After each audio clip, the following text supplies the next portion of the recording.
Gracias por venir hoy. Gracias a Nuria Calzada por hacernos a la casa partícipes de poder generar este encuentro y este espacio de intercambio de lo que vaya a hacer. Esperemos que el granito de arena que hace falta para cambiar o empezar a cambiar las políticas de drogas en este país para que sean más justas y eficaces. Gracias a Liv por escoger Barcelona como inicio para empezar esta construcción de lo que pueda ocurrir aquí.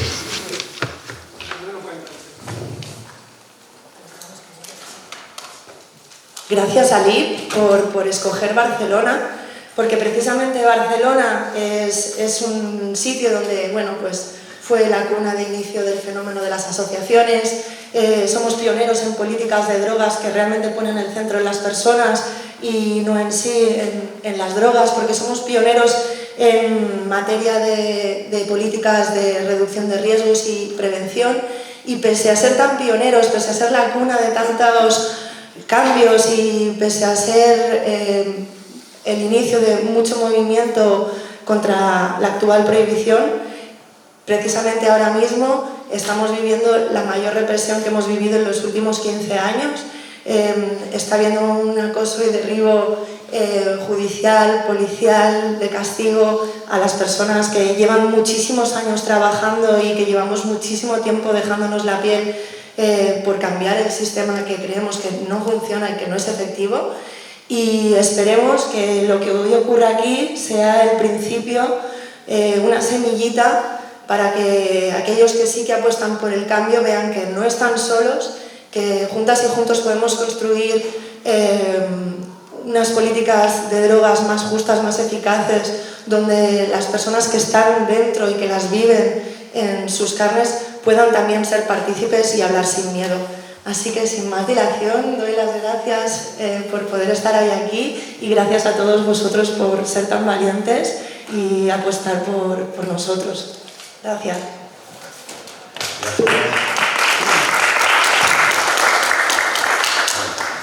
Bon dia a tot el món, buenos días. Soy Jon Sistiaga, periodista, documentalista. No me voy a extender demasiado. En mi vida profesional siempre me ha encantado enfrentarme a grandes retos profesionales y afrontar grandes temas, lo que mi madre siempre ha dicho, meterme en jardines, y este es un jardín bonito en el que me apetece meterme. Creo que en esta mesa se va a debatir sobre uno de los últimos grandes tabús de las sociedades occidentales. Por decirlo en un titular, creo que todos los que estamos en esta mesa creemos que la guerra contra las drogas ha fracasado. La guerra contra las drogas, tal y como la diseñó el presidente Nixon hace ya 50 años, con efectos devastadores para individuos y sociedades, ha fracasado. Me atrevería a decir que las 5 personas que me acompañan, una exoficial de policía norteamericana, un ex policía británico, un guardia civil en segunda actividad, un policía nacional también en segunda actividad y un mozo de escuadra en activo, estamos todos de acuerdo en que la guerra contra las drogas mata más que las drogas. Por tanto, creemos todos los que estamos aquí que el prohibicionismo, ese paradigma de la lucha contra las drogas que viene desarrollándose desde hace 50 años, si no está acabado, sí, desde luego está bastante obsoleto. Hay que repensarlo. Creemos que el prohibicionismo lo que ha hecho es, desde luego, aumentar la demanda, ha criminalizado el consumo y ha generado una tremenda desproporción en las penas. Todo esto tiene unas consecuencias. Se le ha regalado al crimen organizado el mejor de los negocios posibles. Una demanda en crecimiento, un precio o una producción baratísima y un precio final gigantesco con unos márgenes comerciales como no tiene nadie. Todo ese dinero, además de embolsar las arcas de los grandes narcotraficantes o los grandes grupos oscuros que están detrás de todos estos negocios, generan enormes bolsas de corrupción que socavan la vida cotidiana de muchas sociedades democráticas, de individuos, de sociedades. Todo ese dinero acaba lavándose y introduciéndose en la economía lícita y desde luego no ayuda a acabar con las desigualdades económicas, sino que todavía más las acrecienta. El prohibicionismo tiene una serie de efectos secundarios que hemos podido ver todos los que estamos aquí. Circula veneno por las calles de muchos países. Hay una delincuencia drogoinducida. Se generan colapsos gigantescos en los tribunales y las cárceles se llenan de personas relacionadas con el tráfico de drogas o el consumo de drogas. Solo en España, 1 de cada 4 presos está en la cárcel por motivos de narcotráfico. Si hablamos ya de Estados Unidos, también es 1 de cada 4, pero allí serían 500.000 de casi 2 millones de personas. Con lo cual es evidente que el sistema no funciona y hay que cambiar algunas cosas. Como periodista acostumbrado a cubrir conflictos, acostumbrado a cubrir guerras, esta es una guerra que, como dirían en The Wire, no tiene final. Es una guerra que sí se parece a otras guerras que he cubierto en que tienen determinados intereses detrás que permiten que esta guerra continúe beneficiando siempre a unos intereses oscuros y que siempre permanecen en la sombra. Y como periodista también me apetecería alentar el debate sobre cómo se percibe o cómo se retrata el fenómeno del tráfico de drogas o la lucha contra las drogas. Creo que los periodistas pecamos de tener solo fuentes en un lado, que son las fuentes policiales, con lo cual se genera un sesgo en nuestra información, se genera un imaginario colectivo a través de los titulares que lanzamos, en los que se criminaliza siempre el tráfico de drogas sin preguntarnos qué hay detrás o los porqués de que ocurra o por qué cada vez más gente se sigue metiendo en el tráfico de drogas, criminalizando y metiendo en el mismo saco a todas esas personas. Voy a pasar a presentaros a la gente que me acompaña. Hemos decidido que cada uno de ellos hagan una exposición de unos 8 minutos y luego generaremos un pequeño debate con preguntas entre ellos y preguntas que podáis hacer en el público. ¿De acuerdo? La primera persona que tengo aquí a mi derecha es Diane Goldstein, aunque por su ascendencia mexicana ella prefiere que le llamemos Diana. ¿Es así? Sí. Diana ha sido, déjame un segundito, Diana ha sido la primera mujer teniente de policía en el departamento de Redondo Beach, en California. Se retiró ya en el 2004 y ha trabajado mucho en negociación de crisis, en relaciones comunitarias y vigilancia. Y me gustaría saber qué experiencia ha obtenido ella de todas esas negociaciones entre pandillas y si se puede generar algún ejemplo de todas aquellas negociaciones en su trayectoria actual. Ella preside este evento, preside la organización de este evento, LEAD. Esta es un poco la puesta de largo de esta organización aquí en España, Law Enforcement Action Partnership, es decir, asociación de gente que intenta poner en marcha la ley, pero que como personas, todos son policías o expolicías, van a hablar de manera personal y no representan a sus cuerpos. Quiero dejarlo un poco claro, no representan a la Guardia Civil ni a la policía, es el momento, ni a la policía ni a los Mossos. Son gente que han estado muchos años trabajando en el lado represor de la ley y todos ellos se han dado cuenta de que no funciona. ¿Diane? Sí. Gracias. Me llamo Diane Goldstein. I am a career police officer, having served over 21 years. I retired as the first woman in a command position for the Redondo Beach Police Department in California, located just outside of Los Angeles. During my career, I worked both in patrol and in investigations. I managed and worked the gang unit, and as a sergeant, I was responsible for a multi-agency undercover team that was tasked with the investigation of career criminals and drug offenses. I'm also the executive director of the Law Enforcement Action Partnership, a global organization that was founded on March 16th of 2002. We are an organization of police, prosecutors, judges, correction officials, and other law enforcement officials advocating for criminal justice and drug policy reforms that make communities safer and just. Our United States membership has over 250 speakers located all over the country, and we have members at the federal, the state, and the municipal levels of law enforcement. Since our inception, we've spent 20 years fighting for justice, advocating for policies that are more equitable, and making sure community health and safety, not punitive policies, at the forefront of policing. Founded by 5 police officers, the organization, then known as Law Enforcement Against Prohibition, was a true grassroots operation. The original faces of LEAP had a vision, a group of law enforcement speakers who could articulate the devastating harms of the war on drugs, not just on people, but on entire communities. A group that could drive change, educate the public, and make communities safer and less afraid of the police.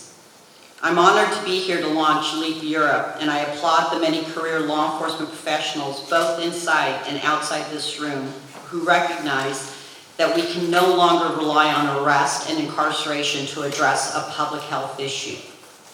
We are all here because we can agree that saving the lives of people who use drugs and reducing violence and crime is not mutually exclusive. In fact, our work continues to amplify the message of the father of modern policing, Police Chief August Vollmer, who during the moral panic of the early 20th century spoke out against the prohibitionist propaganda of the time and rightly proclaimed, like prostitution and like liquor, drug use is not a police problem. It never has been and never can be solved by policemen.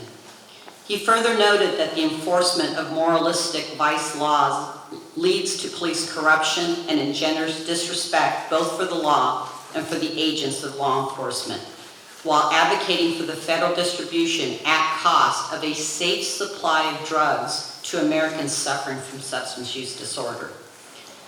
My personal and professional experience bears witness to the failures of the American war on drugs and ignoring the advice of Vollmer. I spent my career as a police officer enforcing these laws and bore witness to the devastation they wrought on the policing profession, on my family, personally with the drug overdose death of my brother. And I've seen how the countless deaths of law enforcement professionals that I have known both personally and professionally have affected those closest to them. As policing professionals, we recognize the contradiction between our drug policy and its effect on creating infinite loops of violence and corruption across the world, based on an illicit global drug market worth $360 billion US. In Mexico, Central and South America, and across the globe, drug prohibition created cartels, and most notably Pablo Escobar, who coined the phrase plata y plomo, literally translated to silver or lead, but meaning money or bullets. In 2013, I wrote an article during Police Week, a week that honors American police officers that have been killed in the line of duty. The title of the article was "To Honor Fallen Officers in the War on Drugs." If we are to truly honor our friends and police professionals who have lost their lives in pursuit of an unachievable policy, it requires us to rethink our drug control strategies by embracing public health interventions that save both law enforcement and drug users' lives. Instead of criminalizing drug users throughout their lives only to lionize them after death in furtherance of a system that failed them, we need to speak up. Since the inception of the drug war, the United States and all our countries have sent police officers into harm's way to achieve the ideological goal of a drug-free world, which requires countries to achieve prohibition through repression. This repression looks different from country to country, but largely results in the violation of human rights and civil liberties, only to increase death, disease, and addiction while undermining the legitimacy of our policing profession. Dissent for law enforcement can be difficult, but it is necessary. Not only should we talk about policing, we need to talk about it. We need to ask ourselves if what we are doing is the right thing. Are our current practices the best practices based on scientific evidence, compassion, harm reduction, and the most basic respect for civil and human rights? We want the same things in our drug control strategies. We want to reduce the harms of substance use disorder for both individuals and civil society. We want to prevent violence, and most importantly, we want to save lives. Law enforcement requires a reset into the 21st century policing that links evidence-based practices between public health and the police. To save lives, we must honor their sanctity. In other words, an effective drug control strategy will view the law and its exercise of power as proper only when we improve community health and public safety, and not when enforcing the law is an end of itself. It's clear that the police as a growing movement can and should take the lead in helping develop consensus about harm reduction and sensible regulation. And we need to take the lead in recognizing that substance use disorder is a public health crisis and not a policing problem, as Vollmer long ago recognized. We're long overdue in ending a failed drug war. It's time to make peace with drugs. Thank you very much.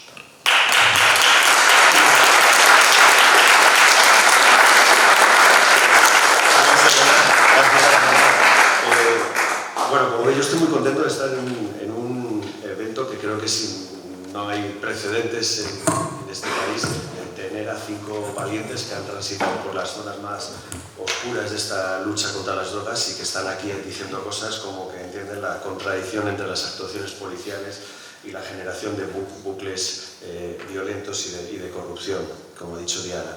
Bueno, voy a ceder la palabra ahora a mi amigo Juan Antonio Delgado, es Guardia Civil. Antes he dicho que estaba en segunda actividad, me he equivocado, esos son los maderos, él está en servicios, los picos están en servicios especiales, ¿no? Juan Antonio es ahora miembro del Parlamento Español, es diputado por Unidas Podemos, es de Cádiz, ha estado destinado en Barbate y en Conil, donde yo le conocí hace ya 20 años, porque yo veraneo en aquella zona, y de muchos cafés me contaba muchas cosas sobre cuál era la labor principal de la Guardia Civil persiguiendo el narcotráfico en la zona del Estrecho. Y solía decir aquello de cuando tenía que perseguir a un narco, decía, déjale, que ya volverá, porque efectivamente tenía que volver a su casa. Y en esa frase, que parece un chiste de chirigota gaditana, hay mucha más verdad en cuanto a la lucha contra las drogas y el verdadero sustento, sustrato o significado de lo que significa el tráfico de drogas. ¿Antonio? Muchas gracias. Efectivamente, no estoy en segunda actividad, me has puesto 10 años por la cara, que es lo que más me ha molestado. Estoy estropeado, pero no tanto, ¿no? Bueno, muchas gracias a todos y a todas. Buen día.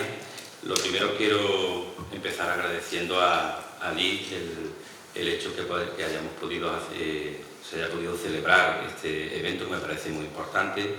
Dar la enhorabuena también a todos los compañeros y todas las personas que están en esta mesa, especialmente a Diana, como responsable de Liz. Ayer por la noche estuvimos hablando un rato, me parece una mujer muy inteligente, muy valiente, ¿no? Decía, bueno, ella dice que entiende bien el castellano. Me decía, tú hablas un poquito rápido. Yo le decía, no, yo hablo un gaditano, que es más o menos... al resto de compañeros, a José Manuel, que además tiene una gran experiencia. Yo creo que si José Manuel nos tuviese que contar todo lo que sabe, tendríamos que estar aquí pues 3 semanas, ¿no? A Neil también, el sargento de la Policía Británica, a Marcos, compañero mozo de escuadra, y a John, que ya ha dicho que es verdad que hace mucho tiempo que nos conocemos, ¿no? Lo primero, y con carácter previo, es verdad que yo el próximo día 14 de septiembre de este año hará 30 años que ingresé en la Guardia Civil, y mi primer destino fue aquí, en Barcelona, en el aeropuerto, ¿no? Pero es verdad que soy Guardia Civil y también soy diputado de Unidas Podemos, es decir, tengo todo lo malo, por lo menos para algunos, ¿no? Y mi trayectoria como diputado, pues aparte de ser portavoz de la Comisión de Defensa, de Interior, de Seguridad Nacional, etcétera, etcétera, ¿no? También estoy en la Comisión de Sanidad y actualmente pues con el impulso de mi grupo parlamentario, pues estamos trabajando en la subcomisión para el estudio medicinal del cannabis, que yo creo que vamos tarde, no, muy tarde, ¿no? Es casi vergonzoso que en este país, en fin, estemos todavía un poco, pues eso, pensando qué vamos a hacer sin regular, sin nada, ¿no?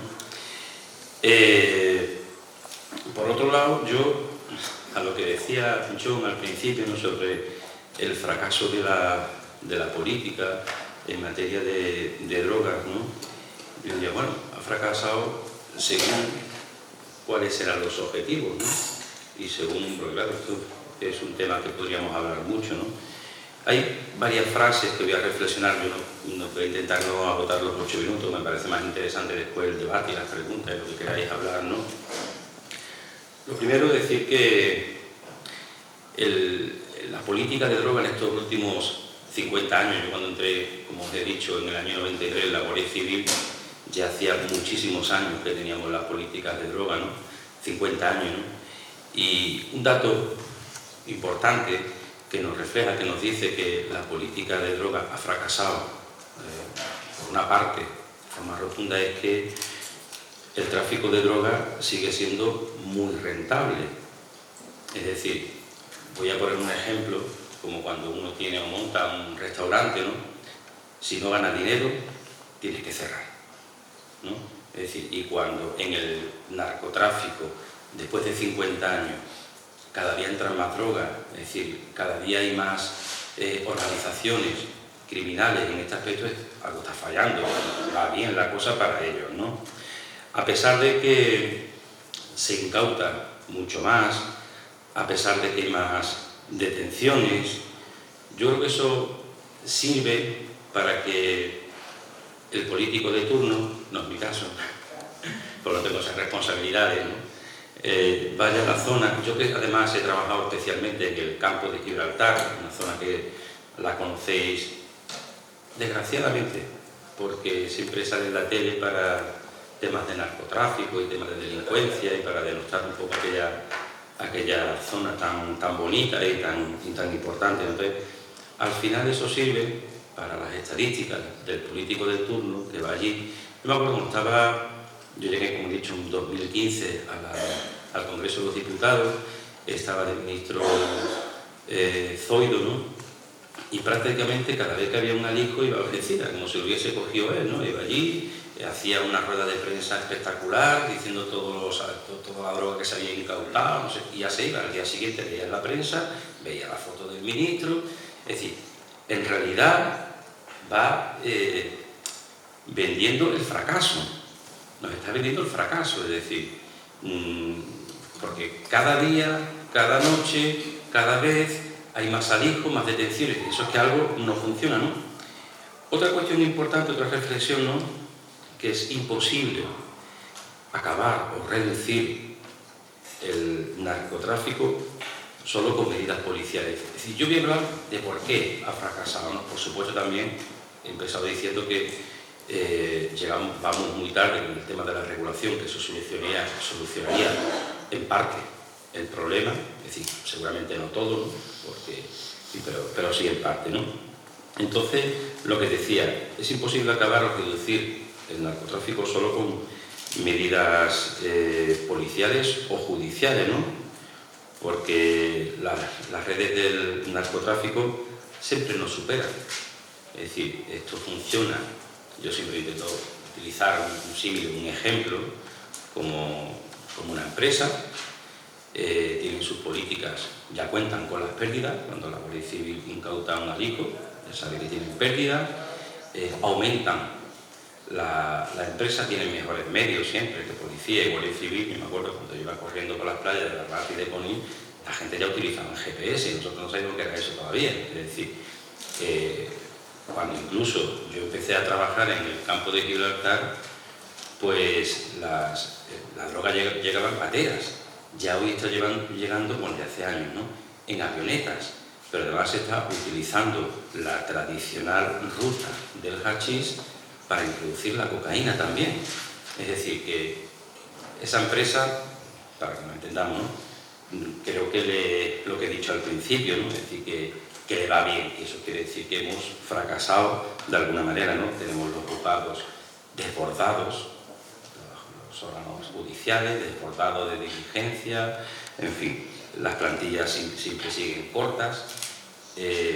No es lógico que un policía, que un guardia civil, que un mozo de escuadra esté 9 meses o un año o el tiempo que sea formándose en una academia para que al final tú tengas que estar en un control a ver quién lleva un porro, que me parece, en fin, ¿no?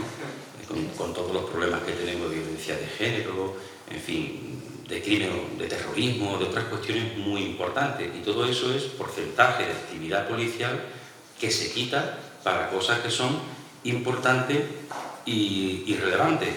Pero claro, como he dicho al principio, esto es verdad que también algunos políticos, porque yo creo que incluso como político también asumo esa responsabilidad, ¿no? Pero que es verdad también que a los políticos les ha ido bien, pues eso, ¿no? Lo que genera también, como por ejemplo, tú vas al campo de Gibraltar y abre cualquier periódico y la mayor parte es de sucesos, drogas, narcotráfico, es decir, generando una información, pero te vas a encontrar muchos, es decir, pocos trabajos serios, rigurosos, científicos, de dónde está la raíz del problema del narcotráfico, ¿no? Después otra cuestión es el caldo de cultivo, ¿no? Es decir, en Cádiz no es que tengamos un virus de que nos guste traficar con el hachís y rollos de eso, ¿no? Sino que al final la zona.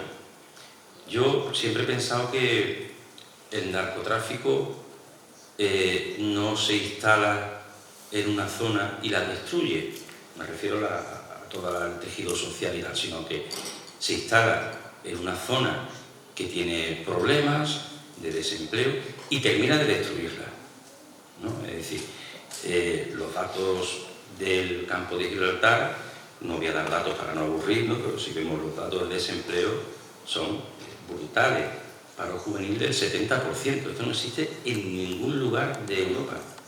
70% de paro juvenil, el 55% paro general, es decir, falta de infraestructura. Por eso decía al principio que, claro, si apostamos todo a medidas policiales y judiciales, es un error. Vale, voy acabando. Decía, al final se me está pegando lo malo de los políticos, que digo que voy a hablar poco, ¿no? No, y esta era la última reflexión, ¿no? El caldo de cultivo, que al final, si no se pone en marcha un plan integral, no solo la parte policial, sino la parte social, de infraestructura, de generación de puestos de trabajo, es decir, pero de otra manera, ¿no? Y por supuesto, yo siempre he dicho, y para tener un poquito con humor, el día que regulemos el cannabis, en Cádiz vamos a pedir la independencia porque nos vamos a hacer millonarios. Con la regulación, tenemos sol, tenemos, en fin, las mejores condiciones. Nada más, muchas gracias.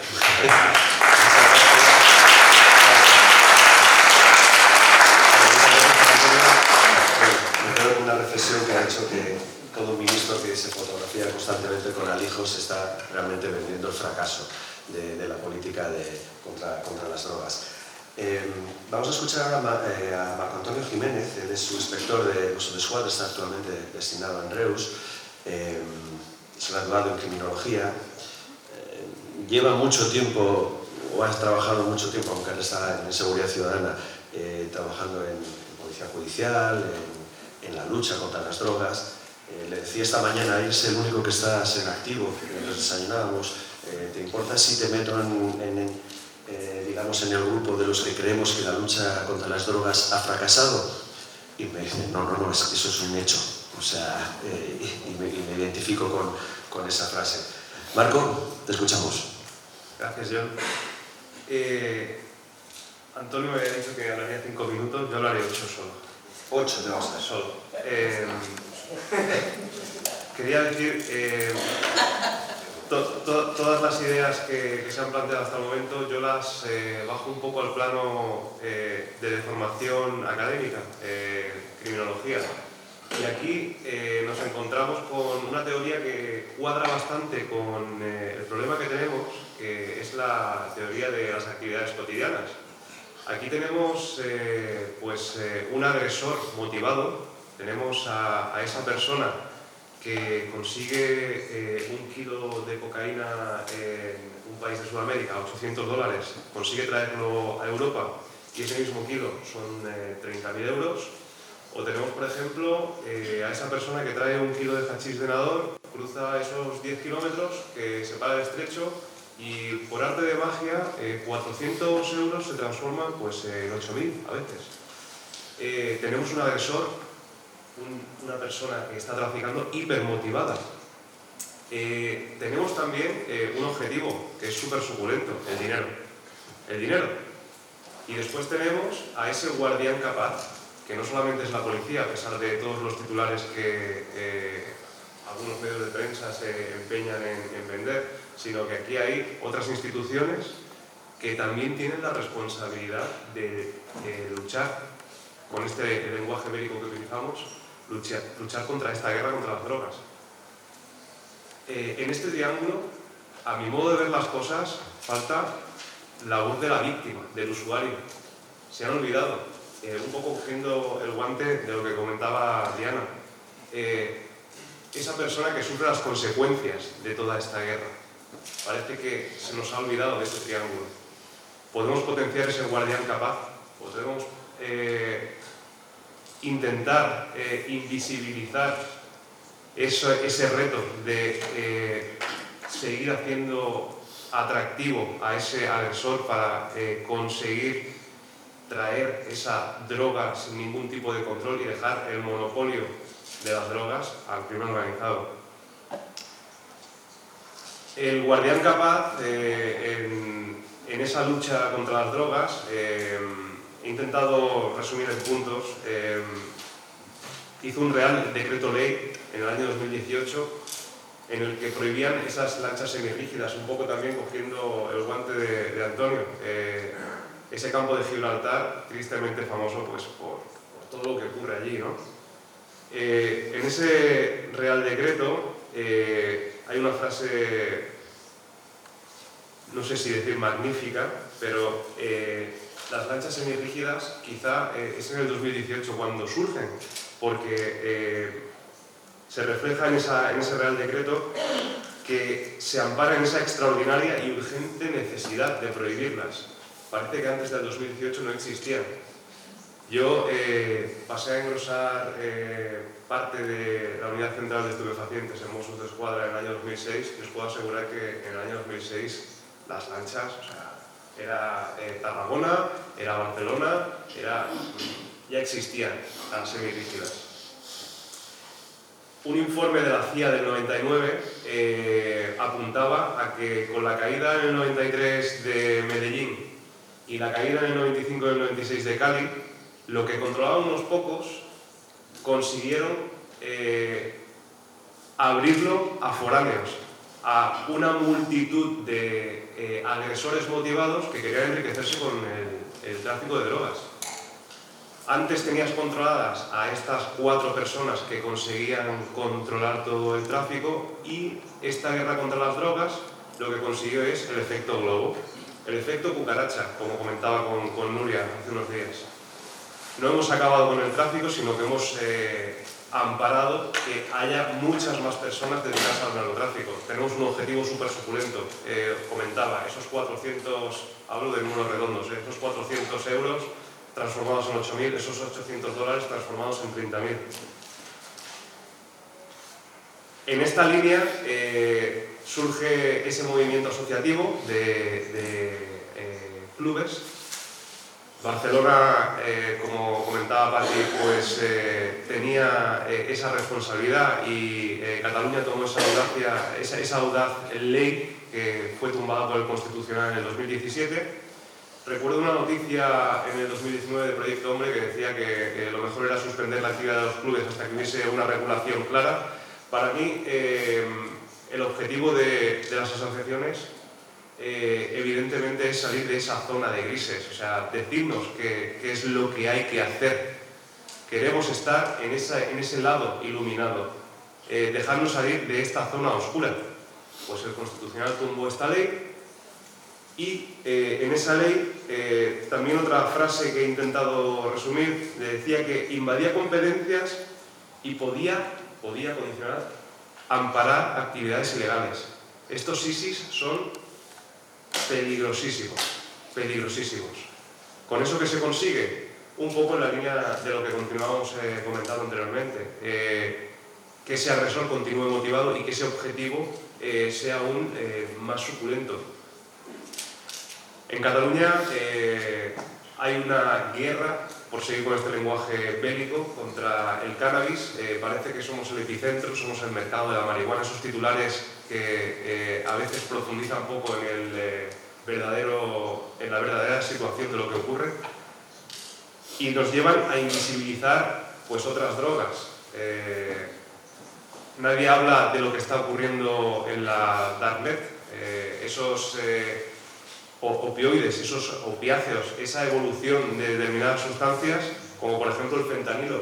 Hay un problema gravísimo del fentanilo en Estados Unidos y aquí parece que, pues que es solamente una gripe, ¿no? Como comentaban, y acordaros de esa gripe, el COVID que nos trajo a todos. Pues el fentanilo llegará a Europa. Ha llegado, existe ya el fentanilo, pero de momento parece como que, no ha cruzado el charco todavía. El otro día, preparando una de mis múltiples intervenciones, porque la he cambiado, quería hablar de tantas cosas que la he cambiado muchas veces, veía pues herederos de Silk Road. Ese Silk Road que en 2011 nació, vendía algunos hongos, ese 2013 que ya cayó definitivamente, una web en Tor. Hay mucho movimiento en Tor, criptomonedas, el tráfico en criptomonedas pues da un poquito de imagen de lo que está ocurriendo y vemos que en esa web había pues 26.000 drogas a la venta, 2.000 de las cuales eran opioides sintéticos. Este es el próximo reto. Y únicamente decir que nos hacen falta quizá leyes que respondan un poquito más a lo aceptado socialmente, no leyes elaboradas en años 60, años 70, que no explican y no asumen lo que es la sociedad de hoy día, y cambiar el verbo prohibir por el verbo regular. Y hasta aquí.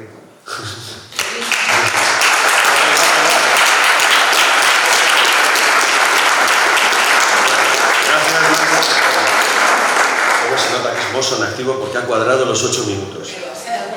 Bueno, ha abierto un par de melones muy interesantes, dicho desde una voz policial, ha hablado de la regularización, ha hablado de los peligros de esta Darknet, ha hablado también de algo que a mí me interesa particularmente, cómo los medios de comunicación estamos visibilizando, dando caña a todas las notas de prensa que provienen de los gobiernos autonómicos, de las consejerías de Interior, de las comisarías, sin fijarnos en realmente que hay más allá de la foto del montón de paquetes, y ha visibilizado también a los que están al final de todo este proceso, ¿no? Creo que es importante también hablar de que habría que empezar a debatir la aplicación también de los derechos humanos a los segmentos inferiores del mercado ilegal, que al final son los campesinos, los correos, los pequeños vendedores, que son los que atestan todas las cárceles, tanto en Sudamérica, Centroamérica, Estados Unidos, como en España también, ¿no? Bueno, voy a dar la palabra ahora a José Luis Flores, es inspector jefe de policía, está en segunda actividad. Estuvo destinado en el grupo de estupefacientes aquí en Barcelona, de los años 80, luego pasó a la unidad central. Después fue destinado a Colombia, a la Embajada Española en Colombia, es decir, pasó, como él dice, de la represión en las calles, de las detenciones en las calles, a conocer el origen del problema, sobre todo hablando de cocaína. Es allí donde yo le conozco, donde gracias a sus contactos, yo como periodista que iba a cubrir un terremoto, acabo metido en un helicóptero de la unidad de antinarcóticos, buscando cambuches, laboratorios en la selva, agachándonos bajo el fuego de las FARC, en un documental que conseguí 7 minutos de apertura en Telecinco porque el material que habíamos traído era brutal y estaba desde todos los puntos de vista. expuesto. Pero José Luis no se quedó ahí, porque es un culo inquieto. Y volvió a España y fue, digamos, el primer director de la unidad de agentes encubiertos de la Policía Nacional, cuando esa figura todavía jurídicamente no era demasiado estable. Y como buen jefe, él fue el primer agente encubierto. Entonces ha pasado varios años infiltrado en redes de narcotráfico, haciéndose pasar por narcotraficante. Por lo tanto, José Luis es un personajazo que después de pasar por la represión en las calles, por investigar el origen de la serpiente y por estar tan en contacto directo con los narcotraficantes a los que luego ayudaba a detener, pero desde dentro, y ver sus motivaciones y sus personalidades, creo que es uno de los tipos que más sabe, y después todo esto además lo plasma en su trabajo de fin de grado, en el máster de criminología que hace, y lo titula La lucha contra las drogas, prohibicionismo, solución o problema. José Luis. Buenos días. ¿Esto funciona o no? ¿Funciona? Sí. Sí. Buenos días. Efectivamente, cuento con 30 años de experiencia en la llamada lucha contra las drogas. En este bagaje, siempre, de una manera u otra, casi siempre, dentro del tema de la represión del narcotráfico, uno pasa distintas etapas, ¿no? En un primer momento, esa excitación, esa de investigar. Yo, gracias a Dios, he tenido la suerte de estar siempre en grupos élite de la investigación y nos dedicábamos al gran narcotráfico, al crimen organizado. Nosotros no nos hemos dedicado nunca, vamos, mis unidades donde yo he estado nunca nos hemos dedicado al menudeo, ni al pequeño distribuidor, lo que verdaderamente hace daño y son los verdaderos beneficiados de estas políticas erradas, que son erróneas, que son los grupos de crimen organizado, los grandes narcotraficantes. Como digo, a lo largo de este bagaje pasas de la euforia, no sé, del subidón de adrenalina, de hacer una investigación que te dura meses, años incluso, para poder llegar a los verdaderos responsables, no quedarte abajo, en los que al final son víctimas también del tema del... son víctimas del prohibicionismo, no son víctimas de la droga ni al final son víctimas de la misma, de estas políticas prohibicionistas. Entonces, es un excitante. Pero al final cuando llegas a la madurez, cuando mi etapa en Colombia fue decisiva, porque cuando yo llegué a Colombia en el finales del 95, 96, te das cuenta de que, vamos, pues había no sé, ahora mismo las cifras exactas no lo sé, pero aproximadamente unas 40.000 hectáreas de plantaciones de coca. Cuando yo me voy de Colombia, que en el 2006, había cerca de 150.000 hectáreas. Teniendo en cuenta que fue la época, a partir del 2000, del Plan 2000, del Plan Colombia, donde Estados Unidos se volcó en la erradicación de los cultivos ilícitos y tal. Entonces, te replanteas y dices, joder, o sea, cada vez esto, en lugar de haber cada vez menos oferta, menos demanda, esto es al contrario, cada vez hay más. Entonces, ¿qué estamos haciendo? ¿Para qué vale este sacrificio que estamos haciendo los que al final somos los cabezas de turco? Todo el mundo al final oyes y la policía es el cuerpo represor, pero la policía cumple con su trabajo. Yo soy policía, yo he jurado cumplir y hacer cumplir la ley. Puedo estar de acuerdo quizás o no, o puedo pensar que está equivocada el planteamiento, pero al final es mi trabajo y yo no decido si eso es bueno o malo, si es justo o injusto. al final te das cuenta de que la droga, el problema no es la droga en sí, la droga no es un problema, el problema son las políticas prohibicionistas. Entonces ya te llegas a replantear y piensas, dices, joder, y te empiezas a documentar, empiezas a leer, empiezas a ver opiniones en contra del prohibicionismo. Claro, y llegas a informes que elaboran organismos como la Comisión Global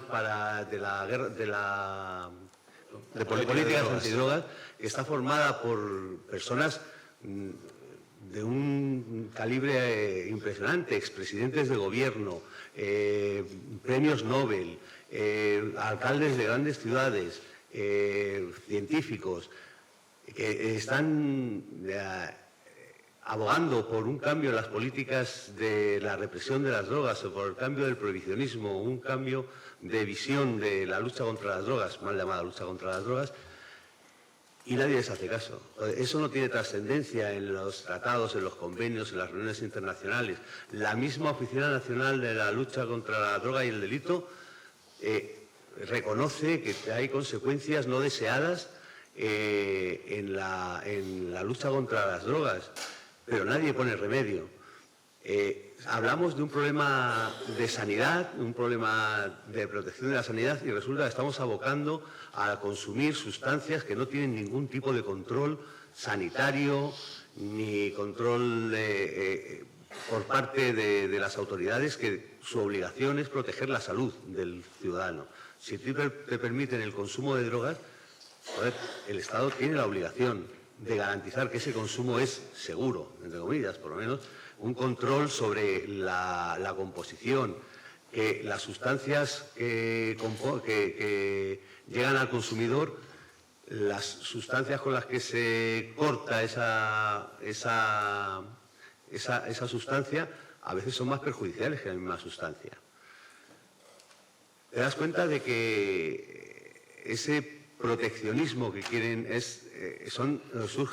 provoca efectos totalmente contrarios a los deseados. El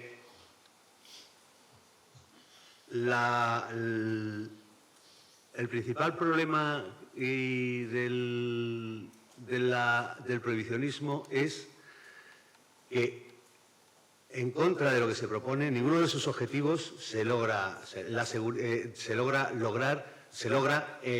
con esas políticas prohibicionistas. El tema de seguridad se incrementa con el prohibicionismo, incrementa el poder de los narcotraficantes, hace de las drogas uno de los negocios más lucrativos para el narcotráfico. Y al final, cada vez hay más droga, cada vez hay más consumo, y yo en principio, cuando yo empecé en los 80, recuerdo que una de las primeras intervenciones habíamos cogido 8 kilos de cocaína en Madrid. A la semana siguiente, el precio de la cocaína en la calle había aumentado. Hoy día coges 3.000 kilos y no afecta al precio en la calle. Eso es significativo. Alguien decía, estas políticas evidentemente son impuestas por Estados Unidos. Hablando antes de la comisión, me llamaba la atención, digo, ¿por qué hay muchos expresidentes que ahora alzan la voz contra las políticas prohibicionistas y proponen otras vías para tratar el problema, sobre todo la regulación, incluso la legalización de algunas sustancias como la marihuana? Dices, ¿y por qué cuando eran presidentes no levantaban esa voz? Y la respuesta la da Cardoso en una entrevista que le hacen, y dicen que la presión de Estados Unidos es tal que nadie se atrevería a desafiar su política, lo que llevaría a la pérdida de ayudas y a un abanico de sanciones. Efectivamente, Estados Unidos, y yo lo he vivido en Colombia, lo es, ejerce una especie de chantaje sobre los países productores con las llamadas certificaciones. Si no acceden a sus políticas represoras, a sus políticas de control de cultivos, se pierden las subvenciones que son tan necesarias para esos países. Habría que plantearse la pregunta, si Estados Unidos le dijeran que tiene que controlar el tráfico de sustancias estupefacientes hacia Canadá y eso le supondría la pérdida de 50.000 vidas al año, ¿Estados Unidos estaría dispuesto a hacer ese sacrificio? Eso es lo que exige a los países productores y a los países de tránsito, Colombia, México. Por lo tanto, todo son políticas totalmente que no tienen, no caen bajo su propio peso, ¿no? Es un despropósito esta guerra y la cuestión es por qué nadie toma, los organismos, o sea, estoy pasando del tiempo. Pretendía ser sutil. No, perdona. No, la reflexión es ¿por qué no llega? Ya hay una cosa que quería que lanzar, una reflexión, y yo creo que el problema es que la sociedad no está concienciada de este problema. Me llama la atención, el otro día mirando el último barómetro del CIS, resulta que el problema de la droga no interesa a nadie, es el 0%. Ese es el problema, y eso es de lo que, por qué estas reflexiones no tienen mayor trascendencia. Los medios de comunicación tampoco se hacen eco de estas alternativas o proponen o invitan a la reflexión. Como decía Marcos, decía Juan Antonio, resulta que el éxito del previsionismo lo basan en los kilos incautados, en las detenciones, pero nadie se plantea, bueno, sí, pero es que hemos incautado tantos kilos cada vez más, pero es que cada vez más hay más en la calle, cada vez hay más consumidores. Entonces, esto es debido, evidentemente, a la falta de información, la desinformación, la falta de interés. Y quizás quien debería preocuparse de que esas reflexiones, o provocar la reflexión de la sociedad, pues por motivos que todos imaginamos, por presiones, porque no es rentable políticamente, no llega a la calle. Las campañas, sin embargo, unas campañas de información sesgadas e imprecisas, que asumen los efectos, hace llegar al público en general que la droga los efectos de la droga son los de la heroína suministrada endovenosa, que los eslóganes famosos de la droga mata, en general, la droga engancha o nadie puede escapar de las drogas, eso es lo que llega al público, eso es lo que llega a la opinión pública y nadie va más allá. Yo quiero acabar con dos reflexiones o dos ideas, dos frases que me llamaron mucho la atención. Déjame un segundo. Si las metes en el debate. Muy buena, sí. Dice, es que esto es muy importante, a mí me ha llamado mucho la atención. Federico Mayor Zaragoza, político, doctor en farmacia, tiene un blog que titula Tráfico de drogas basta, y entre las cosas que dice, que parecen muy interesantes, dice que la droga pide el fin de la prohibición para que la droga no valga más que un paquete de tabaco o una botella de vino. Y luego dice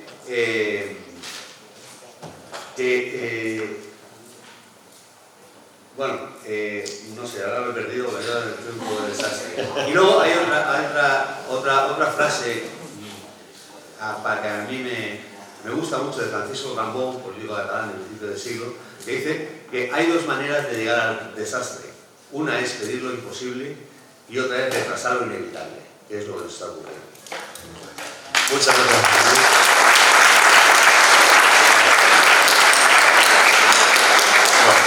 Ha abierto varios melones, pues sabéis, la comunicación de la que hemos hablado, la comunicación de esta llamada guerra contra las drogas, las fotos, los políticos, etc. Ha abierto el melón de Estados Unidos, de las certificaciones que exigen políticas determinadas de droga a países en Centroamérica y Sudamérica. Por eso ningún presidente o expresidente como los que forman parte de la Comisión Global contra las Drogas, como Cardoso, Cedillo de México, César Gaviria de Colombia, se atrevieron nunca a llevar en sus programas electorales lo que defienden luego como expresidentes, obviamente, ¿no? Me acuerdo que entrevisté una vez a Carlos Fuentes, el escritor mexicano, antes de fallecer. Uno de sus hijos había muerto por sobredosis. Y me dijo, ¿sabes cuál es el verdadero problema, John? Y me decía, el consumo norteamericano. Te lo voy a decir 2 veces más. El consumo norteamericano. El consumo norteamericano. Y ponlo así, no me cortes, no me edites. Y se lo puse así. Es decir, él era consciente de que todo el consumo prácticamente mundial se va hacia ese país que luego exige certificaciones a los demás para que cumplan sus expectativas. Vamos a acabar con el último ponente, otra joya en esta mesa. Nelly Goods trabajó entre el 93 y en el 2007 como undercover, como agente infiltrado también, ganándose la amistad de algunos de los mayores y peores narcos británicos. Él ha echado cuentas, cree que ha conseguido más de 1000 años de condenas, que visto así en tu currículum como policía, pues está muy bien, pero él está en la reflexión de sí y para qué. Y cada vez que conseguía identificar y las pruebas necesarias para detener a una banda determinada en un barrio determinado, al día siguiente había otra banda de otro barrio mucho más potente y mucho más violenta organizando el narcotráfico. Era un bucle infinito del que no se salía. Es el representante del INC para Europa y le escuchamos. ¿Bien? Thank you very much, John. I think this wonderful panel by the side of me have made it clear. I think prohibition is the mother of crime, and it is the responsibility of our movement as law enforcement officials to actually make that clear to the public around the world. So our movement is important, I believe. That's the point. As John just said, I used to work undercover, and on one of those operations into an infamous gang called the Burger Bar Boys, and that's a rather comic name, but they were some of the most brutal gangsters in the UK. I spent 7 months infiltrating that gang. At one point they stripped me at gunpoint because they accused me of being a police officer. Thankfully I wasn't wearing a wire that day. At other times they assaulted me, and almost every day of that operation I thought I was going to die. 7 months of work, and eventually 96 people were arrested in that operation. The 6 main gangsters, the Burger Bar Boys, but 90 of their support people, the runners, the street workers, the sex workers, all of their organisation was brought down. The operation involved hundreds and hundreds of police officers from different police forces in the UK. 7 months of work. In the aftermath of that, the intelligence officer told me, we managed to interrupt, he said, we managed to interrupt the heroin and crack cocaine supply for a full 2 hours. 7 months of work and all that trauma for the sake of interrupting the drug supply for 2 hours. And this is the truth at every single level of the drug markets. That wherever you have a success, wherever we celebrate that policing success, someone somewhere is also celebrating at the opportunity that you have created for them. Because you have created a gap in the market. And more often than not, that opportunity is fought over, so it increases the violence. And this is the truth of drug prohibition, as I say, at every level.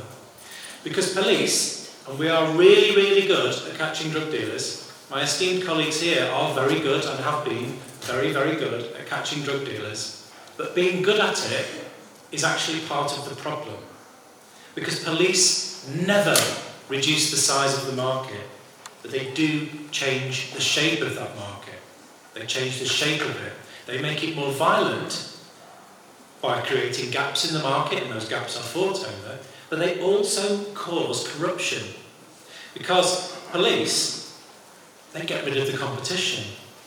And we've created a Darwinian situation here, where the most ruthless and the most violent are the people who are the most successful. So we are constantly changing this market by policing it, constantly. So we make it more violent, but we also cause corruption. We cause it by the mechanism of policing.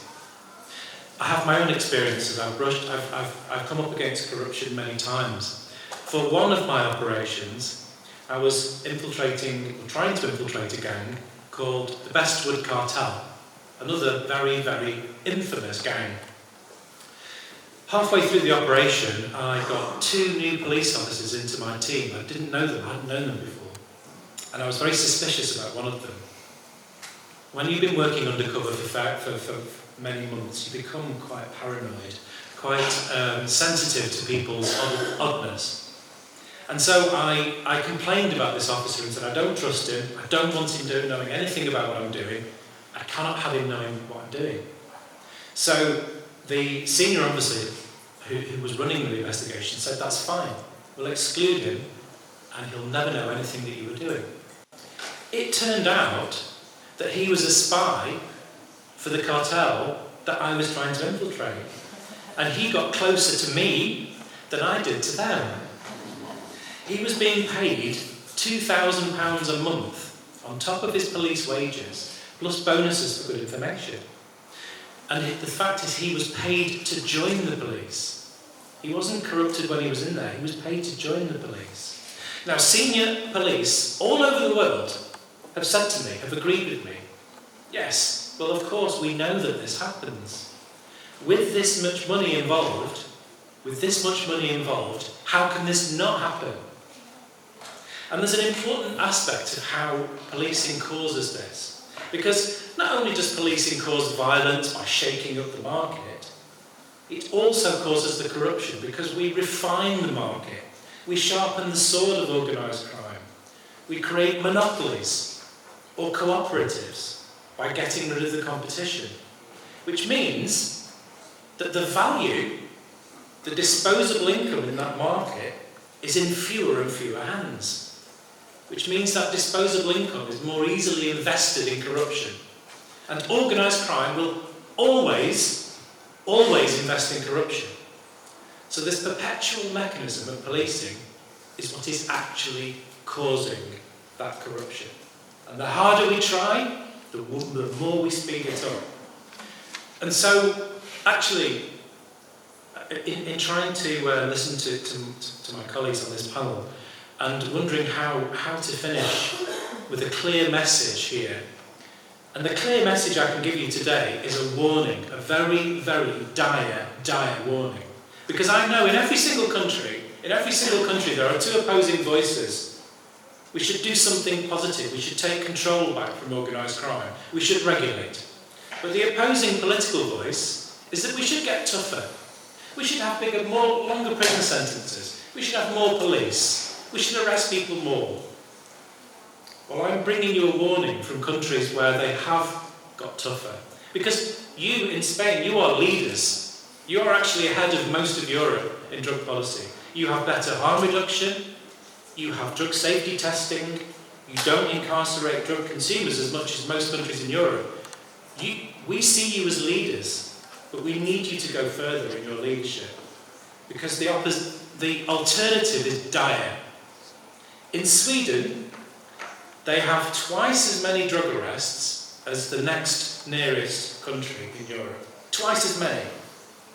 And as a result of that overexcited policing and their criminal justice system, their drug gangs are now at war using explosives. Every year they have hundreds and hundreds of grenade attacks, improvised explosive devices. They have open explosive warfare on their streets as a result of their organised crime having to be so ruthless and brutal in response to their policing activity. There is a direct correlation with violence and corruption and a more oppressive regime. Directly. In the United Kingdom, my country, we have the biggest prison population in Europe. We get tough on drugs more than most countries. And as a result of that, we now have 50,000 children dealing heroin and crack cocaine. They are now the front lines of our dealing. And do you know whose fault that is? That's my fault, and people like me. Because the use of children is the perfect strategic response to get tough policing around drugs. And so if you take nothing else away from today, please take away that warning. And please, regulate your drugs. And I should say as well that we look to Spain for your wonderful cannabis social club model. Please protect it, develop it, regulate it. Your leadership is appreciated. Thank you very much.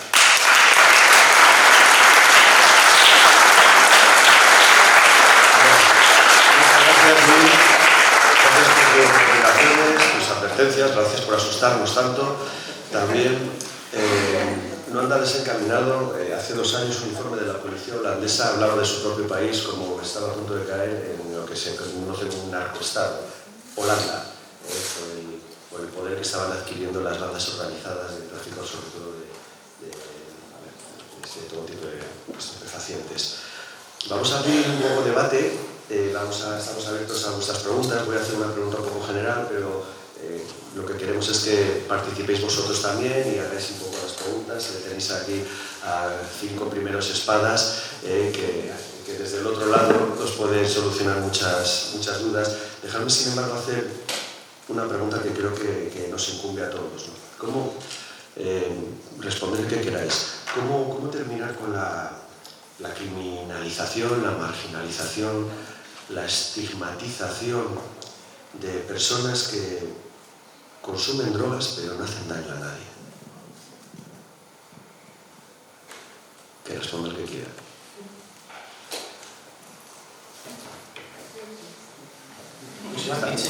¿Tan difícil? I can answer that if you like. Well, Okay. there is a fairly straightforward answer to that, in that the stigmatisation comes from the fact that this activity is criminal. It comes from the fact that it's a criminal market. We have created this stigma by institutional prohibition. That's where it begins, and that's how it's maintained. Only by treating people who use different drugs as people and equal people can we solve this problem. It's essentially a personal liberty and human rights issue, and we need to start framing it in those terms. Okay. Venga, ¿quién tiene preguntas por aquí? Buenas preguntas. ¿Venís juntos? Comenzamos por José. Hola, buenas. Yo, una pregunta sencilla porque yo no entiendo muy bien si queremos ahondar en el tema de la guerra contra las drogas. No entiendo muy bien por qué se persigue la producción de drogas a los consumidores y tal, y no se persigue a los bancos, que tienen el 30% del dinero, como ven las drogas, se lo quedan ellos. Entonces, y luego además que la mayoría de esos bancos están en Norteamérica, que es los que de alguna manera están influenciando en esas políticas, ¿no? Entonces, hay un interés claro económico para que eso continúe y los bancos están detrás de ello y parece que la policía no se entera. Entonces, no sé, la pregunta sería, ¿cómo lo veis? ¿Cómo se ve eso dentro de los cuerpos policiales? O si vais a perder el puesto de trabajo por hacer eso. Y la segunda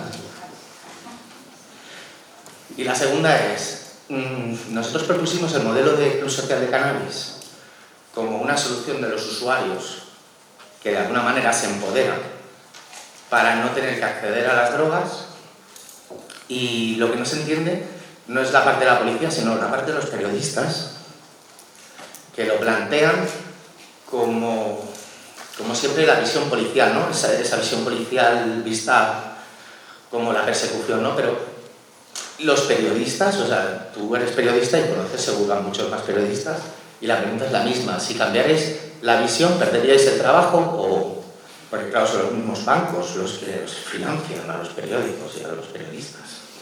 Entonces está todo como Conectado, ¿no? sí.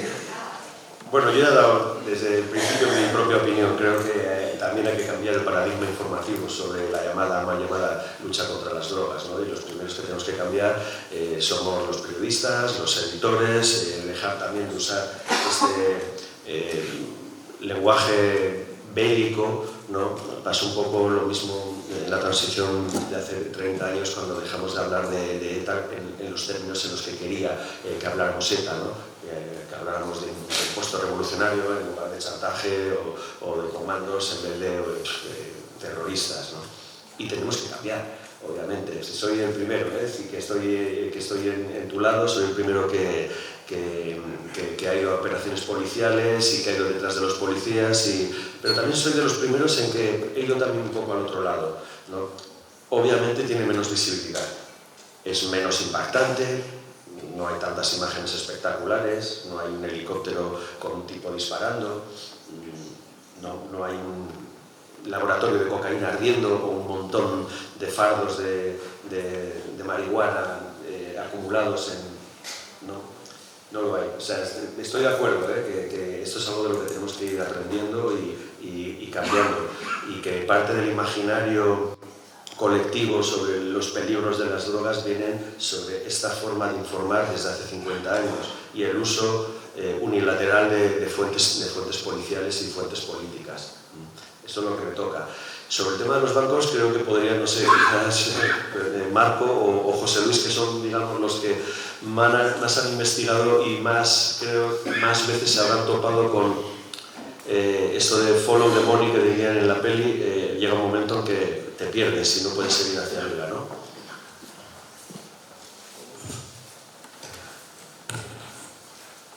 En ese sentido, sí. La cuestión es que es muy difícil llegar a la información. Ten en cuenta que para investigar el dinero tienes que recurrir a los bancos. De todas maneras, ha habido algunas operaciones y algunas denuncias sobre, quiero recordar que el BSCH o algo así, ¿cómo? HSBC, que se demostró que estaba utilizando el dinero del narcotráfico, del crimen organizado en general, para sanear sus cuentas y sus... Es muy difícil esa investigación. Nosotros, la policía, como digo, yo hace mucho tiempo en el tema de drogas, ¿no? Llegó un momento en que nos dimos cuenta de que la incautación de la sustancia no le suponía un palo al narcotráfico. Es más, contaban con esas pérdidas, ¿no? Era entrar dentro de su balance del negocio. Sabían que iban a perder tanto dinero, que va a ser tanta mercancía que va a ser incautada por la policía. Entonces llegamos a la conclusión de que, se llegó a la conclusión de que había que realizar, una vez que iniciar una investigación sobre el narcotráfico, había que iniciar una investigación paralela sobre el ámbito económico de estas organizaciones y de su líder. Y así se ha venido haciendo. Evidentemente, como dice John, es muy difícil de seguir el dinero. Ese dinero que es invisible y no controlado, pues evidentemente es muy difícil de controlar. Tenemos paraísos fiscales, llegas a los paraísos fiscales. Y según me decía, esa investigación, por supuesto, lo llevaban otras unidades, ¿no? Las dedicadas a la investigación económica, en nuestro caso era la UDEF. Y a veces, hablando informalmente con los jóvenes, decía, joder, es que llegas a raíz de lo que decía el José, ¿no te llamas? Decían, joder, es acojonante, tú puedes seguir dinero que localizamos del narcotráfico, puedes seguir incluso hasta en algunos casos por los paraísos fiscales, y se pierde cuando llega a Estados Unidos. Estados Unidos ya no puede seguir ese dinero, ¿no?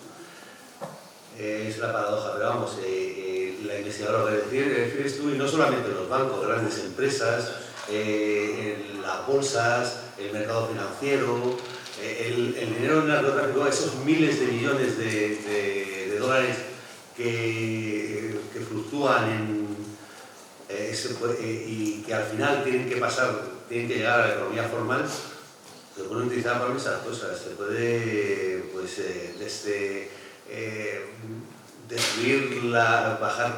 destruir los sistemas financieros de un país, hacer un destrozo en la bolsa, y luego hay otra cosa también importante, y es, ya a menor escala, es la competencia desleal. ese dinero tiene que llegar a la economía formal y eso hace que muchas empresas se subsanen o otras hay una competencia desleal. Evidentemente el que quiere blanquear no tiene que tener beneficios y para otras empresas del sector pues va a suponer un pero en el caso de la investigación económica es muy difícil porque lo que te decía, al final el dinero lo manejan los bancos y si tú vas a investigar un banco poca colaboración vas a tener del banco para que te ayude a seguirlo, ¿no? Básicamente eso es. Sí, bueno, lo cierto es eso, o sea, no solo son los bancos que puede que blanqueen, acumulen, etcétera, sino luego cómo entra todo ese dinero en el caudal legal, ¿no? Cuántas empresas y cuántas fortunas familiares se han generado gracias al dinero del narcotráfico en épocas anteriores que luego son blanqueados por hijos o nietos que ya estudian en colegios suizos, hacen másteres en MBA y que parten de lo que José Luis dice, esa competencia desleal con otros que igual tenemos que levantar un negocio familiar sin tener ese soporte sucio detrás, ¿no? Sí, mi pregunta va para los tres representantes de los cuerpos policiales aquí en España. Vuestra opinión me parece muy interesante, pero me gustaría saber un poco cuál es el respaldo que tenéis dentro del cuerpo, agentes que opináis de esta manera, si es una opinión extendida, pero que hay mucha gente que no se atreve a hacerla pública, o que simplemente sois una excepción dentro de estos cuerpos policiales. Gracias. Bueno, yo creo que es decir, en el caso de la Guardia Civil, ¿no? Y en el caso de la policía, yo creo que prácticamente todos los cuerpos de policía es un reflejo de la sociedad. Es decir, la Guardia Civil te va a encontrar gente de todo tipo, ¿no? Gente que lo defiende, gente que ve que es una pérdida de tiempo actuar contra el menudeo. Por ejemplo, tú imagínate, yo estaba en Barbate de Chinao y parar en un control a un chaval y quitarle un porro y por la costa te están dando 2000 kilos y te sientes como que estás haciendo un poquito por el gilipollas, ¿no? Quiere decir que al final, yo creo que la inmensa mayoría, me atrevería a decir, estaría a favor de otras políticas. No te voy a decir directamente regular, pero yo creo que habría un importante número, creo, para regular, ¿no? Y sobre todo el modelo policial que tenemos, ¿no? Que con lo que decía antes, el modelo policial en España es un desastre. Es decir, tendríamos que hablar 3 semanas también, es un desastre, muchos cuerpos de policía, descoordinados, desorganizados, etcétera, etcétera. Después también, respondiendo un poquito, me saltamos, es decir, tú piensas que las redes de narcotráfico no son tontos tampoco, es decir, a lo mejor las policías no somos todos los listos del mundo, ¿no? Pero tampoco son tontos. En Cádiz, por ejemplo, la policía de Cádiz se conoce mucho lo que son los narcosabogados, gente especializada en saltear todas las cuestiones, es decir, que para meter es decir, yo he estado en operaciones de 40, 50 personas y han quedado todas en libertad, a lo mejor por cuestiones procedimentales, ¿no? Porque, por ejemplo, cuando se pincha un teléfono te tienes que dar cuenta al juez, pero también el fiscal tiene que estar enterado. Si el fiscal no se ha enterado, queda nulo. Es decir, que hay verdaderos expertos en cómo salir de las cuestiones judiciales. Es decir, que tampoco son tontos ellos, ¿no? Marco. Sí, yo quería añadir a lo que comentaba del respaldo de la organización y demás. Hilar un poco las dos intervenciones. Es frustrante para un investigador que lleva X meses, incluso años de investigación, sacrificando su vida personal, porque en esto hay mucho de vocación. De hecho, en Policía Nacional a los investigadores de drogas especialmente se les conoce como la pringue, o sea, por lo pringados que se suele estar. Con la intervención de hoy, y estar hoy aquí nosotros, a ver qué puertas conseguimos abrir. O sea, quizá esa segunda edición de Leap Europe consigue poner un poco negro sobre blanco qué grandeza tiene el poder estar aquí hoy, ¿no? Si conseguimos abrir esa puerta, hoy somos nosotros, pero igual después se unen muchos más. Voces como la nuestra hay muchas, evidentemente. Lo difícil es ser el primero. Frustrante es el ir a un juzgado porque estamos hablando de esa cara, digamos, de esa operación rimbombante con medios de prensa, pero ahí no acaba la investigación. La investigación acaba ese día en el que estás citado, junto con todos tus compañeros. Sería ideal, en un tiempo pues más o menos corto, os puedo decir que hace pues, cuestión de un par de meses asistí a un juicio que juzgaba unos hechos de hacía 11 años. En esa causa había 2 de los investigados que habían fallecido. En esa causa había un señor que había rehecho su vida. Había pagado una prisión, una preventiva, tenía sus hijos allí, me reconoció y me dijo, dice, es que el sistema me está fastidiando la vida ahora mismo. Dice, yo pasé página y no me dejan pasar página. Un poco me retrotraigo a lo que había comentado, ¿no? La víctima, no le dejan pasar página. 11 años, 11 años, no es de una década. Y en ese juicio no es sencillo el juicio, tienes que ir con el juicio 11 años, tienes que ir con el juicio preparado. Esos narcoabogados, esos elementos en la sociedad que la corrupción ha parasitado. Ese notario que tiene que informar cuando recibe una compra de un piso, por ejemplo, y ve que se presenta con una bolsa con 2 millones de euros. Tiene la obligación de informar y no lo hace. Por miedo, por beneficio. Esa corrupción que parece que se ha instalado en determinadas zonas. En alguna noticia, y creo que con gran acierto, se hablaba de esas 3 etapas, incluso en el cuerpo de trabajo se va en esa línea, yo estoy bastante de acuerdo, en el que hay una etapa depredadora de la corrupción, una etapa parasitaria, ya utilizan estas estructuras.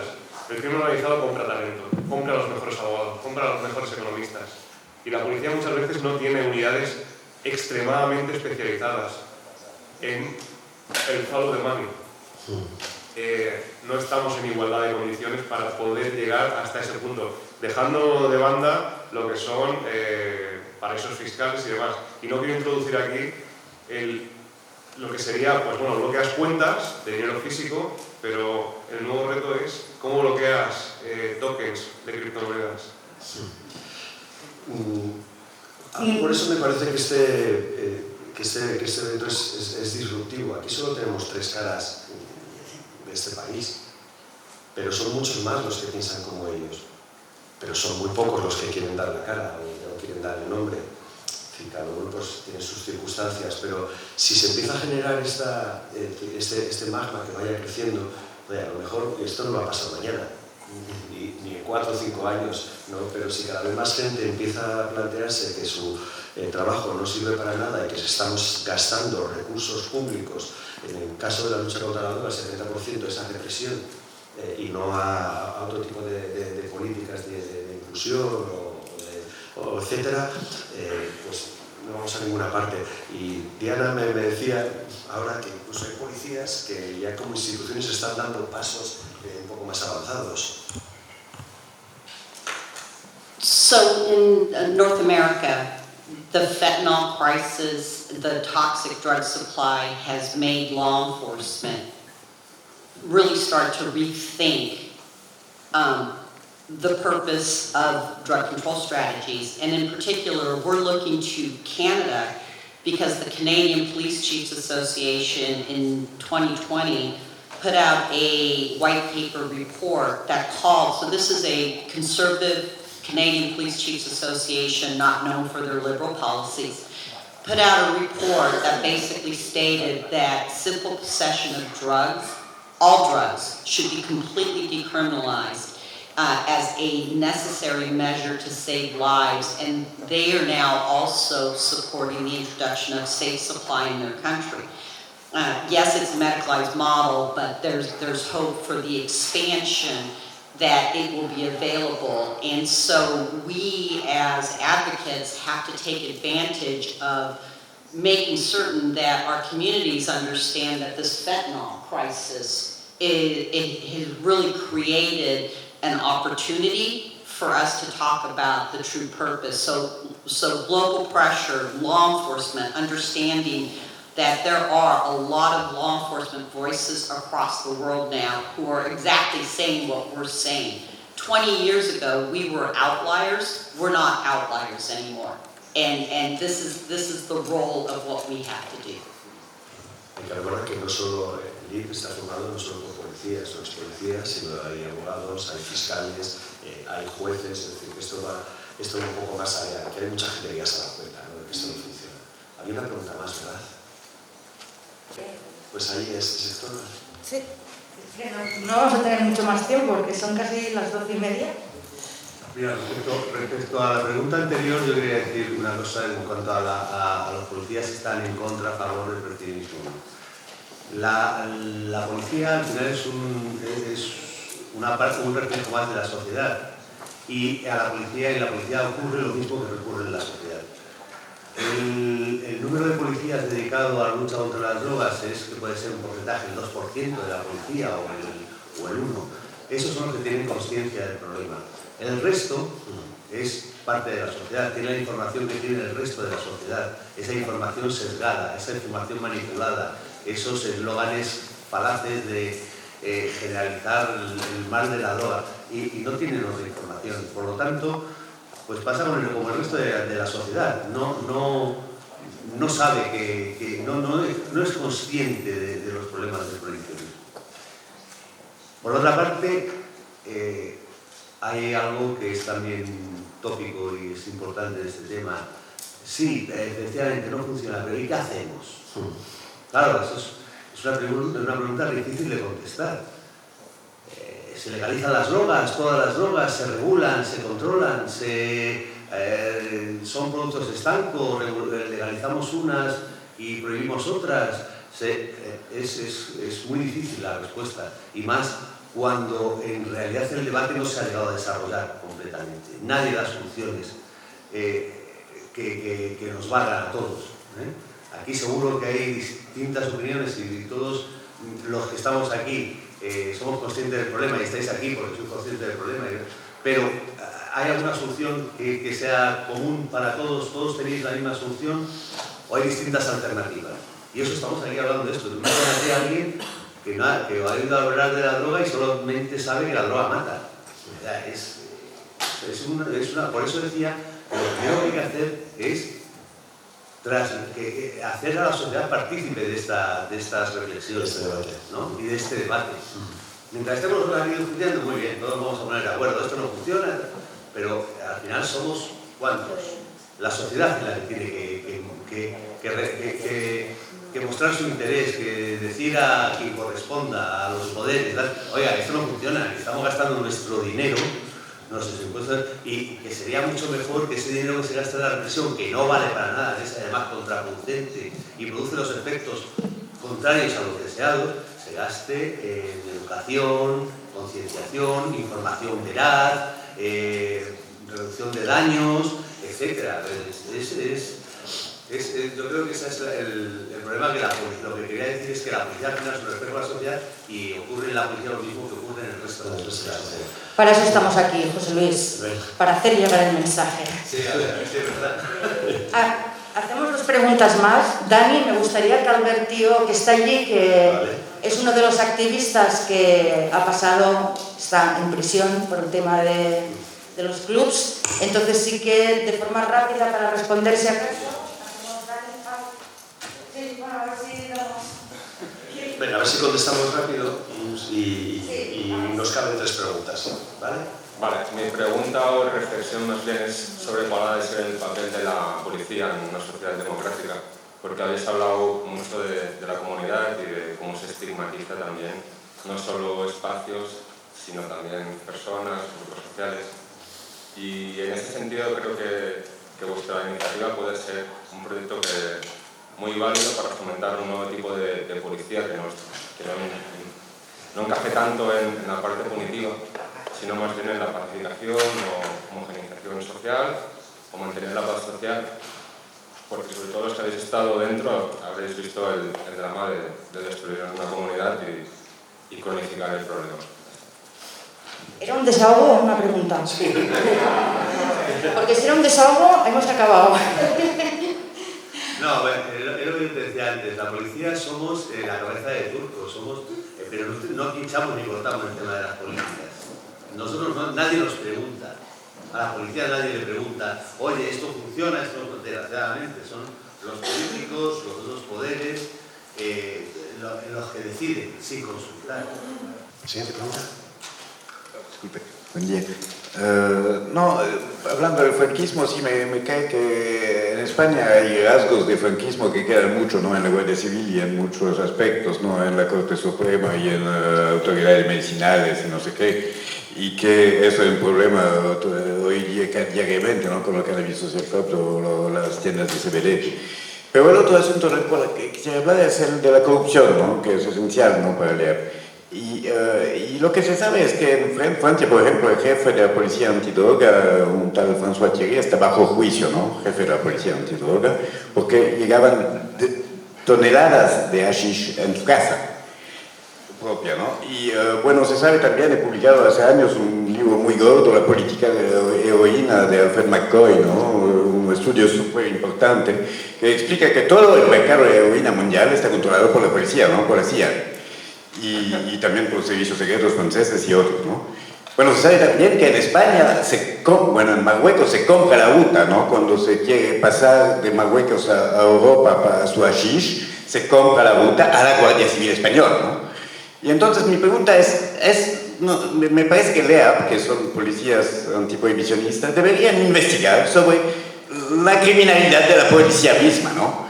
Que es un sistema estructural, es sistemático, sistémico, que hay corrupción endémica, permanente del Estado, y que el fascismo que queda desde Franco es lo en cual se apoye, donde se apoye la política supuestamente antidroga, que es una política en favor del mercado de las drogas. Esa es la política que tenemos. Muy bien. Bueno, pues nos dan una... Venga, con la misma exclusividad, ¿quién se atreve? Yo digo que nos están colgando ya una nueva función a LEAP, que es la de vigilar la corrupción de los cuerpos en activo. ¿Qué os parece? ¿Quieres contestar? Do you want to answer? I understand. So, our organization is not an investigative organization. We're not like Interpol. We don't hold police powers, so we can't investigate. All we can do is shine a light on the harms of prohibition and how it does corrupt governments and state actors, including law enforcement. Bueno, última pregunta. De todas formas, no creo que sea solo un problema de la policía española. Como ha dicho antes José Luis, el narcotráfico corrompe, lo ha dicho también Marco, corrompe, permea, cristaliza en cualquier sociedad. Policías corruptos hay aquí, en Turquía, en Gran Bretaña, en Estados Unidos, en México, en Colombia, en todos los lados. Como hay jueces corruptos, abogados corruptos, o notarios corruptos, o periodistas corruptos. No creo que sea un resabio del franquismo, porque en otros lugares no han tenido Francisco Franco, pero también ocurre lo mismo. Hacemos la última pregunta, Alberto, que es una de las personas activistas que ha pasado, estás todavía, ¿no? Porque entra y sale, hace la noche allí, y bueno, uno de las cabezas de Turco en Cataluña sobre el movimiento canábico. Gracias, Nuria. No, es una pregunta muy concreta, la de Marco de Mossos. Y yo estoy cumpliendo condena por estar en la Junta de una asociación canábica, en tercer grado ahora, el lunes tengo que volver ahí a dormir. Y como decía el representante británico, la actuación policial está alimentando el crecimiento exponencial, y en Cataluña lo que está pasando justamente es eso. ¿Y hasta cuándo se va a dar cuenta el cuerpo policial? Y quería preguntar en concreto por este informe que salió de Mossos, que fue desmentido muy rápidamente a favor de la legalización. ¿Y qué pasa con ese informe? ¿Por qué se desmitió tan rápido? Y si existe de verdad ese movimiento dentro de Mossos y es callado por otro movimiento en contra. Gracias, Marco. Yo me remito a la honestidad del título de estas conferencias. Ese informe yo no he tenido acceso. Es un informe que no ha tenido acceso la mayoría de miembros del cuerpo. Entiendo que es un informe confidencial. Puedo decir, yo fui una de las personas que formó parte de la redacción de un proyecto dentro de Mossos, conscientes de qué ocurría con el cannabis en Cataluña. Redactamos unas bases, evidentemente es un informe vivo, y en esas bases apuntábamos a cambiar determinadas maneras de proceder para tratar lo que eran estas investigaciones. Es algo que va evolucionando a una velocidad terrible. Algo de lo que introdujimos en ese documento era lo que es el conteo de lo que son esas aprehensiones.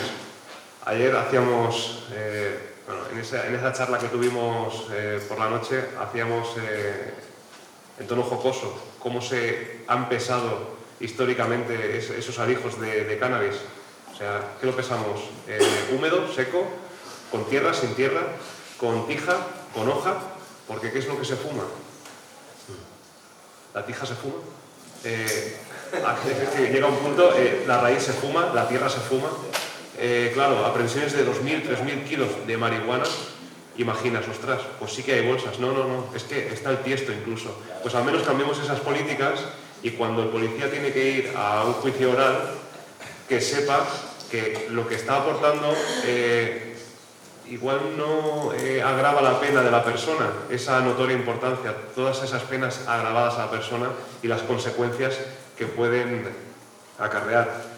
En ese informe, no sé si, evidentemente en prensa se publicaron diferentes artículos, no sé si hay mucha ficción o mucha realidad en esos apuntes, el tiempo dirá. Yo entiendo que habrá un punto en el que ese informe, verdad o mentira, pues trascenderá a la sociedad. De hecho, algún periodista me temo que tuvo bastante acceso al contenido de este informe, pero claro, es una suposición propia. Yo, honestamente, no he tenido acceso a ese informe.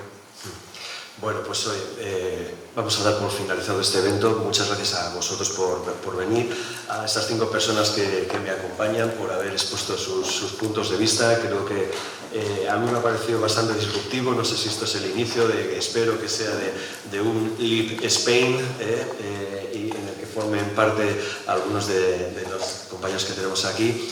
Y sobre todo dar las gracias a Nuria Calzada, que es la persona que nos ha unido, nos ha cohesionado. Muchas gracias y esperemos que os haya servido para ampliar la mente en otros puntos de vista. Venga, gracias.